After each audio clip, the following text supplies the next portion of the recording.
Welcome, beloveds, to our series about the peaceful warrior, and just giving you little snippets to do some of your own inner work and to reflect on where this path, this journey, this ecstatic path that starts with the peaceful warrior is taking you. As we've said in the last videos, I keep reminding you that the peaceful warrior is one who is willing to know oneself and willing to face one's fears. And we have here our handy dandy Wiccan broom, and we use it in rituals to just kind of metaphorically and energetically sweep the path clean and clear. So we have an obstacle-free path. But as we all know, those obstacles show up, and in fact, in the world in which we're living, so many obstacles just keep popping up and popping up.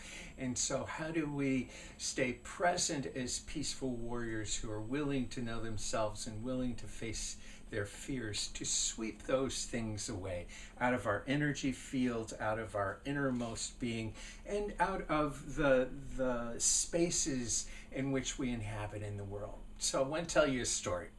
One of the things about a peaceful warrior is on their journey. They're all the time facing those obstacles. And when I was a young man and just kind of waking up to my spirituality, I was deeply embedded, though, in fundamental Christianity. And so that there was this kind of parallel awakening happening. So I was waking up to my heart while in my connection to the divine, while at the same time I was waking up to really knowing who I was, which was a queer man. And those two things didn't fit. So here I am, and think about this for yourself. Where are the places that you're not yet congruent fully with yourself? That all the parts of you are really resting together in wholeness and joy and pleasure, and that you celebrate all the parts of you. And so the story goes is that I actually went with another beloved, and we went to one of those, common term is Exodus camps, but we went and met up with a man and lived with him who was going to help deprogram us from our queerness. How about that, huh? Most of you don't know this story about me and my journey. But at any rate, we did that, and while we were there, oddly enough, here I am struggling with the tension of those two things. I hadn't swept out the clutter to know that I am the gift of God, designed just perfectly the way I am. I didn't know that yet, but I also started to wake up to it more fully. And so we went to see this man. So he was still alive at the time. His name was ex-Sergeant Matlovich. And he was one of the first gay queer people to come out publicly and say that gay people should be allowed to serve in the military openly, proudly, and just be embraced for all the service and the gifts that they bring. So he was in an auditorium with about 500 people that myself and others went to hear him. And here I am in the midst of my own kind of internal struggle. But here we are with this mass of military officers and people in the public who wanted to hear this man, ex-Sergeant Matlovich. And he got up on stage and he pointed his finger out and he looked at everybody and he said, "It takes one to know one."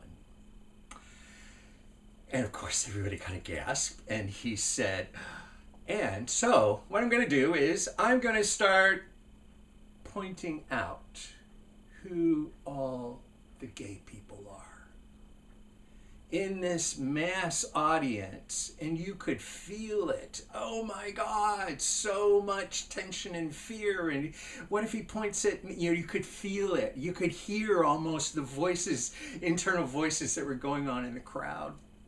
And needless to say, then he chuckled.